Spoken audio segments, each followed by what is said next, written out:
Hello everyone, welcome back to my channel and welcome back to my another vlog. দিনটা ছিল 18ই মে। আমরা গিয়েছিলাম সুন্দরবনে ঘুরতে। তো প্রথমেই আমরা শিয়ালদাতে নেমে সেখান থেকে লোকাল ট্রেনে করে গেছিলাম ক্যানিং, এবং ক্যানিং থেকে আমরা বাসে উঠে গেলাম সুন্দরবনে যাওয়ার জন্য। এবার এখানে এটা বলতেই হয়, যখন বাকি সবাই এই সময়টাতে বিভৎস গরমের মধ্যে ঠান্ডার জায়গায় যাচ্ছে, দার্জিলিং, গ্যাংটক এইসব জায়গায়, যেটা আমাদের বাড়ি থেকে খুবই কাছে, আমরা সেই সময়টাতে উদ্ভট প্ল্যান করে চলে গেছিলাম সুন্দরবনে। যদিও এই সময় সুন্দরবনে না যাওয়াটাই ভালো, যেই লেভেলের তাপমাত্রা ছিল সত্যি সেটা আমাদের কাছে সহ্যের বাইরেই ছিল। যাই হোক, ঘুরতে গেলে গরম থাকুক আর যাই থাকুক, ডোন্ট কেয়ার, আমাদের আনন্দ করতেই হবে। আর ঘুরতে যেতে কারই না ভালো লাগে বলো, সবারই ভালো লাগে। যাই হোক, তারপরে আমাদের যে ডেস্টিনেশন ছিল সেখানে আমরা পৌঁছে যাই, এবং এখানে আমরা ওয়েট করতে শুরু করি আমাদের লঞ্চের জন্য। তারপরে 10-15 মিনিট আমরা ওয়েট করলাম, আর ফাইনালি আমাদের লঞ্চও চলে আসে। তারপর একে একে সবাই লঞ্চে উঠে পড়লাম, আর এটা ছিল লঞ্চের ভেতরটা। আমি এর আগে অনেক ছোটোবেলায় লঞ্চে উঠেছিলাম, কিন্তু সেটা আমার এক্স্যাক্ট মনে নেই যে কোথায় বা কবে, আমি ভুলে গিয়েছি।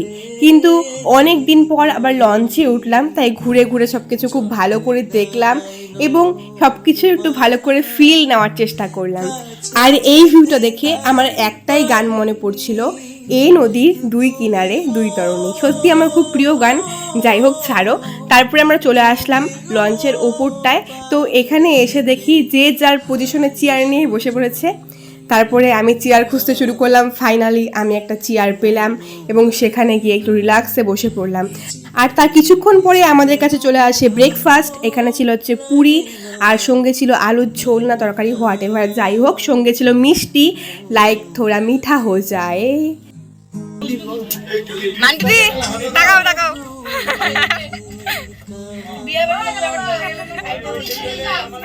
আরে সবাই খাচ্ছি যেটা প্রুফ থাকলো, বুঝলি? পরে যদি খায়ও না করিস। ভাই কিছু লাগবে? খাওয়া তো শেষ করে ফেললি। আবির কিছু লাগবে?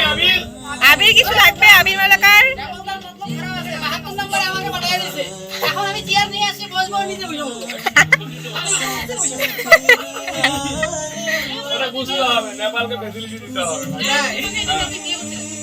তারপরে এই যে আমার কাছেও খাবার চলে এসেছে।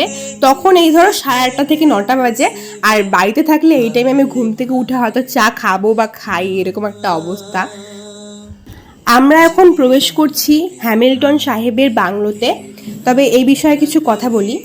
হ্যামিল্টন সাহেবকে বাংলার স্থানীয় বাসিন্দারা বলে থাকেন হচ্ছে লণ্ঠন সাহেব। স্কটল্যান্ডের বাসিন্দা স্যার ড্যানিয়েল হ্যামিল্টন 1880 সালের গোড়ার দিকে মাত্র 20 বছর বয়সে ভারতে আসেন। গোসাবার এই হ্যামিল্টন বাংলো সুন্দরবনের একটি দর্শনীয় স্থান হিসেবে পরিচিত। তিনি 1902 সাল থেকে 1949 সাল পর্যন্ত কলকাতায় বসবাস করেছিলেন। 1903 সালে তিনি দরিদ্রদের কথা মাথায় রেখে সমবায় ব্যবস্থা চালু করেছিলেন। হ্যামিল্টন সাহেব রবীন্দ্রনাথ ঠাকুরের সঙ্গে গ্রাম পুনর্গঠন এবং সমবায় সমিতির বিষয়ে মতবিনিময় করেছিলেন। তারই একটি দৃশ্য আমরা এখানে দেখতে পেয়েছি। আচার্য জগদীশচন্দ্র বসু এবং আচার্য প্রফুল্লচন্দ্র রায় ও তার ঘনিষ্ঠ সহযোগী ছিলেন, এবং তারাও কিন্তু গোসাবায় এসে বেকন বাংলোতে থাকতেন। এখানে কি আছে? ও নাইস না, কিচ্ছু নাই, ঘরটা একদম ফাঁকা। কিন্তু এই বারান্দার যে ওয়েদারটা, সেটা খুবই একটা রিল্যাক্সিং একটা জায়গা, মানে খুব সুন্দর একটা ওয়েদার এখানে। আর একটু ওল্ড বাড়ি হলে যেরকম হয়।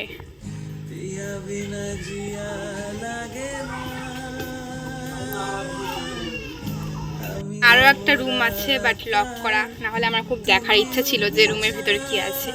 আই গেস এখানে ফাঁকাই আছে, কারণ এই রুমটা ফাঁকাই। বাট আমি এই জায়গাটাতেই দাঁড়িয়ে আছি, কারণ এই পুরো জায়গাটা ঘোরার সাহস আমার নেই, কারণ এতটা বিভৎস গরম বাইরে, এমনিতেই পুড়ে যাচ্ছি। তো আমি এখানেই দাঁড়িয়ে আছি, বাকিটা সবাই ওই যে ফটো তুলছে। कुछ भी नहीं है ये जान तू है तो है इसमें স্যার তুমি কিন্তু অপমান করতেছো এইভাবে রবীন্দ্রনাথকে। আমি এটা ব্লগে দেখায় দেবো, তুলে নিবি ব্লগে।